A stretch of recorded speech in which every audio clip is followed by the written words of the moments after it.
Hey, where are you right now? I asked as I settled into my desk at the office. I'm at work, my husband calmly stated over the phone. He's lying, I thought, feeling a surge of anger. You're right in front of me, I retorted, to betray me so easily. Well, I have my plans too, he replied, his tone unchanged. By any means necessary, I'll send you straight to hell. My name is Karen, 33 years old. After graduating from college, I landed a job at a multinational corporation. A dream come true. But the work is tough, and international business trips are commonplace. At this rate, my job might become my lifelong partner. When I turned 29, anxiety started creeping in. I attended a mixer at the invitation of a friend, where I met Mike, my now husband. Unlike me, Mike works a regular 9-to-5 job and doesn't travel for work. That difference inevitably led to me earning more than him. After dating for a year, as marriage became a real possibility, Mike expressed his doubts. Karen, can I really make you happy as things stand right now? Why would you think that? I replied, because I earn less. It's kind of, he hesitated. I don't mind it at all. I'm with you because I love you, Mike. I feel the same way, I reassured him. But are you really okay with me? With a look of uncertainty on his face, Mike looked at me. Even his doubtful expression seemed endearing. I want you, Mike. It's you I love, not anyone else. Thank you, he said, relief washing over him. I want to be with you too. A month later, he officially proposed, and that fall, we had a beautiful chapel wedding. Despite my hectic work schedule, I felt incredibly happy. Almost 2 years had passed since then, without any issues. We were leading a peaceful married life. Considering our age, it was about time we started thinking about having children. That's what I was starting to think one day when I got home from work and Mike was nowhere to be found. Mike? I called out, searching the house. His shoes were missing, and there were no messages on my phone. Panic started to rise within me. Had something happened to him? Dialing his number, I held the phone to my ear, hoping for the best. On the third ring, his carefree voice answered, "Hello. Mike, are you okay?" I asked, relieved. "Yeah, I'm okay," he replied. "Just got home from work." "But you weren't here," I said, confusion evident in my voice. There were no messages. I was worried. "Sorry, I have to work overtime today," he explained. "It's for a big project. Apparently, if the results are good, I might even get promoted. That's why I need to work overtime, even if it's hard," Mike explained over the phone. "Promotion? That's great," I exclaimed. "Yeah, so I think I'll be working overtime more often from now on. But don't worry about me. See ya." Wait a minute, Mike." I tried to interject, but he hung up without responding. Despite his unilateral attitude, I felt happier than anything. So Mike finally has a chance for a promotion. He was always concerned of the difference in our incomes. I hope this gives him some confidence. Of course, I have no complaints about his current salary. At least as long as we both keep working, we won't face any hardships. However, if his income increases, it would bring even more comfort to our lives, especially considering the possibility of children in the future. A promotion for him would be more than welcome. Since that day, he stopped coming home at the usual time. Even his days off became work days and our time together decreased. When I come home from work, Mike is not there. Even on the rare days off, he's not home. This was lonelier than I had imagined. However, his future promotion is on the line. I wish he would come home early once in a while and want to spend the day off together. Just relax, sing. If I prioritize these feelings of mine, it would be a nuisance to him. Considering this, I could not possibly confront him. So I decided to immerse myself more in my work to drown out the loneliness. I also have an overseas business trip planned soon, so I'll work just as hard as he does. After all, even if I go home early, he won't be there. Thinking this, my overtime increased as well. But as the time spent with him decreased, my heart reached its limit. I don't think I can bear any more. Knowing that it might be a burden for him, I decided to express my feelings. "Welcome home, Mike. I have something I want to talk about," I said to my husband when he returned from work that night. "Talk about? Does it have to be today?" "I'm pretty tired," he replied, catching me off guard. Unable to find the right words, I hesitated. But there was no point in giving up now. "I'm sorry, but it's something I really want to discuss," I insisted. If you have something to say it quickly. I need to sleep early for tomorrow's work," he retorted, sounding irritated. "Tomorrow is Saturday. Are you going in on your day off again?" Sometimes you should relax at home, I urged gently. Ah, enough already. You're nagging. I'm busy, don't you get it? He snapped. Is it fun for you to bother me? He continued, his tone growing harsher. That's not what I meant. Please stop bothering me. Don't you realize how crucial this period is for me? He added, his frustration evident. Yes, you're right. I'm sorry, I apologize, feeling the tension rising. His face turned angry, a sight I had never seen before, which startled me. I'm tired. I'm going to bed, he declared, leaving the room. Left alone, I began to shake uncontrollably out of fear. What on earth just happened? I've never seen Mike like that before. I understand he's busy, but there's no need to speak like that. Though my dissatisfaction was growing internally, I couldn't voice it. We should have been able to resolve this through a proper discussion, as we always have. But I was too afraid to express my true feelings to him at that moment.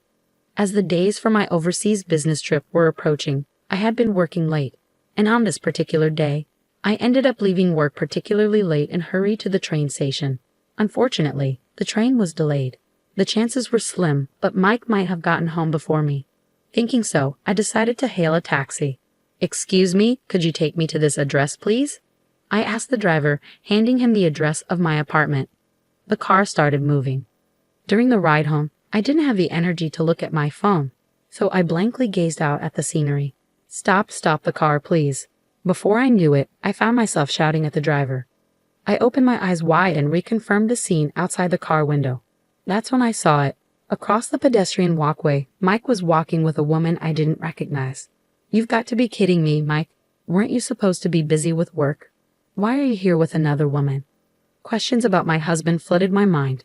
I wanted to believe it was a mistake, but everything matched. His clothes, his height. It was blatantly clear. They were exchanging a kiss on the pedestrian path.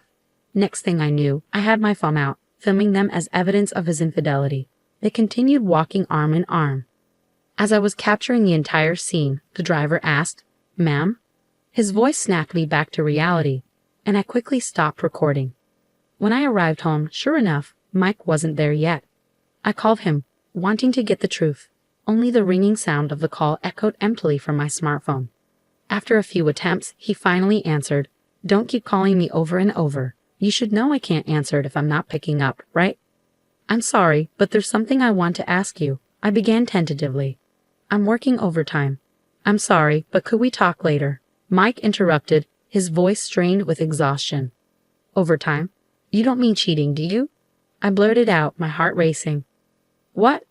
There was a pause, then I heard his voice, filled with anger. After a while, he let out a disgruntled sigh. Enough of this. How can you say such a thing to your husband who's tired from work? Forget it. I'm not coming home tonight, he declared before hanging up abruptly. Judging by his reaction, it seemed like his affair was confirmed. A strange emotion, neither anger nor sadness, welled up within me. So he was really cheating on me. We have to talk about this. Things can't continue as they are, I muttered to myself. True to his word, Mike didn't come home that night. From the following day, he'd come home, but there would be no conversation, let alone discussion. In the end, the day of my business trip arrived. First, this time, it's a 2-week trip overseas. On the morning of my departure, as I was wondering how to address Mike, he started talking to me first. Karen, you're leaving for a business trip today, right? Be careful, okay? He said, his tone surprisingly gentle. Huh? Oh yes, thank you, but 2 weeks is such a long time. You often go on these trips, but I still can't get used to it. And it feels lonely, I admitted hesitantly. Lonely? Do you really feel that way? He asked, sounding genuinely surprised. Of course, we've been awkward around each other recently, right? I want to clear up our misunderstandings. So let's have a nice dinner when you get back. There's no way things can work out so conveniently. He's just trying to cover up the fact that he's been cheating, spouting nonsense. I thought to myself, feeling conflicted. Anyone with a bit of thought should be able to see through it. But for some reason, I chose to believe his words. At the time, I hadn't thought that my love for him had completely cooled off after a strained relationship recently. But it seems I can't truly hate him from the bottom of my heart. Did I mistake what I saw the other day? His smile, which I hadn't seen in a long time, was so endearing that it made me have such an illusion. I simply told him, let's have a proper talk when I get back, and left the house. After that, my business finished earlier than expected, so I was able to return home earlier. Since it was a sudden decision, I hopped on a plane back to New York without telling my husband, Mike. Initially, I planned to contact him, but then I thought, why not surprise him by returning early, cook dinner, and wait for him? That was the plan. I arrived in New York around 11 a.m. and went straight home, arriving around 1 p.m. It had been about a week since I had last returned home. As I opened the door with a sense of relief, my spine froze. What was that? What caught my eye was a pair of light pink pumps placed at the entrance. As I stood frozen, I heard Mike's voice and a woman's voice from the living room. I tiptoed down the hallway, peeking into the living room from behind a corner. They were drinking in their underwear. The woman was the one I had seen that day. With a sweet voice, the woman started to speak. Hey Mike, are you really okay with inviting me over? Isn't it dangerous if your wife finds out? Nah, it's fine.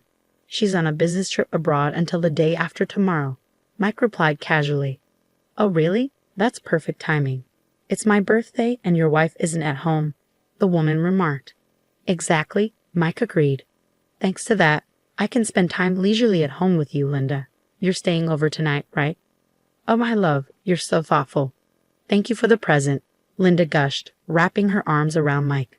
Mike's mistress, it seems, is named Linda. The two of them were hugging each other in their drunken state.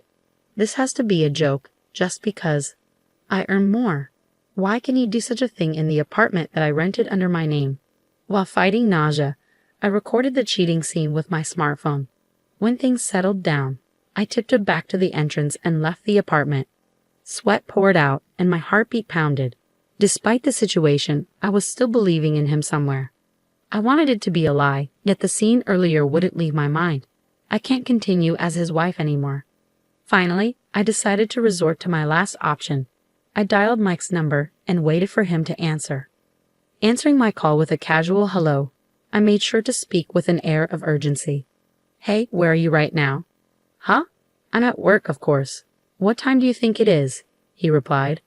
Yeah, I guess so. I'm sorry, but it seems like someone's home right now, I said, my voice trembling. Not quite grasping the situation, my husband's voice wavered as he stammered. What? What? Speaking to him, who was likely unaware of the reality, I wove in a bit of deception. So here's the thing. My trip got finished early, and I came back home. And when I got to the front door, I could hear someone talking inside. You mean to tell me you're standing outside our apartment right now? He questioned. Yes, that's right, Mike. What should I do? Should I go inside to check? I asked, hoping to lay a trap for him, seeing if he was in the middle of cheating at home, depending on his response. I hoped we could have a proper discussion and resolve things amicably. However, my expectations were dashed to the ground when in a loud voice, my husband blurted out, Could it be a burglar? Get out of there now. Leave that place immediately. In that moment, any lingering feelings I had for him vanished. So this is how easily you betray me, I thought. Rather than admitting or apologizing for the affair, he chose to continue hiding it in such a pathetic way. Just get to somewhere safe, he insisted before abruptly hanging up. Moments later, I called the police. Hello, is this the police? I think there's a burglar in my house. I can hear unfamiliar voices, I reported. Yes, thank you. I ended the call and stood waiting. 2 police officers arrived a few minutes later. I repeated the circumstances to them, and we proceeded to my apartment together. When one of the officers rang the doorbell, my husband emerged from the entrance with his eyes wide open. Well, why are the police here? Are you the resident of this house? One of the officers asked. Yes, I am. We received a report from your wife that there might be a burglar here, I replied. A burglar? No, there's no one here. My husband interjected nervously. As he said this, I stepped out from behind the door. Upon seeing me, my husband muttered, Well, why are you here? His eyes darted around nervously. I apologized to the officers, saying it must have been a mistake, and sent them on their way. Glancing around inside, I saw no sign of his mistress. I guess he must have brushed her out when I called earlier. Did he still believe I was unaware of the affair? He brazenly accused me. Why did you call the police? That's still bothersome. Well, it was you, Mike, who said there was a burglar. Besides, weren't you supposed to be at work? Why are you home? That is, never mind. Just look at this, I said, pulling up my phone and presenting him with a video of him, his face drained of color as he watched. This is not what it looks like, Karen. This is, he began, but I cut him off. You're not seriously going to make excuses now, are you? I interrupted. A sweat trickled down his forehead. He seemed desperate to say something, yet no apology came forth. Having had enough, I coldly declared, "Oh, just drop it. It's painfully clear that you're a jerk who can't even apologize in such a situation. Hey, how does it feel to lie, cheat, and then get caught? Surely you didn't think it wouldn't happen to me, right?" "Well, wait, Karen, I get it. I'll apologize," he pleaded. "Your apologies mean nothing to me now. In fact, they're worth less than nothing. Even if you apologize, I will never forgive you. I'll sue you for emotional distress, and that woman too. I hope you both rot in hell, you jerks," I spat, fueled by anger. I drove Mike out of the house and locked the front door. He made a ruckus outside for a while, but when I continued to ignore him, he eventually left. Later, I got a call from my in-laws telling me that Mike had returned, saying he had nowhere to go. When I explained the situation to them, they were furious and had Mike write and mail the divorce papers for me. Thanks to that, my divorce was finalized without a hitch. The day after I told my in-laws that the papers had been accepted, they kicked Mike out and apparently cut ties with him. I claimed emotional distress from Mike and the woman he cheated with through my lawyer, insisting on a lump sum payment. The other woman turned out to be Linda, a receptionist at the same company as him. Their affair was quickly made public within the company. Unable to bear it, Linda abruptly left the company. As for Mike, he's enduring the piercing gazes of his colleagues and somehow managing to get through his work. I later found out that his promotion was all a lie, just a tactic to hide his affair. I feel so foolish for being deceived by such a man. But at least I was able to make the decision to divorce. From now on, I intend to devote even more energy to my work and aim for higher positions. I'm determined to prove that marriage isn't the only path to happiness, and I'm ready to do it on my own terms.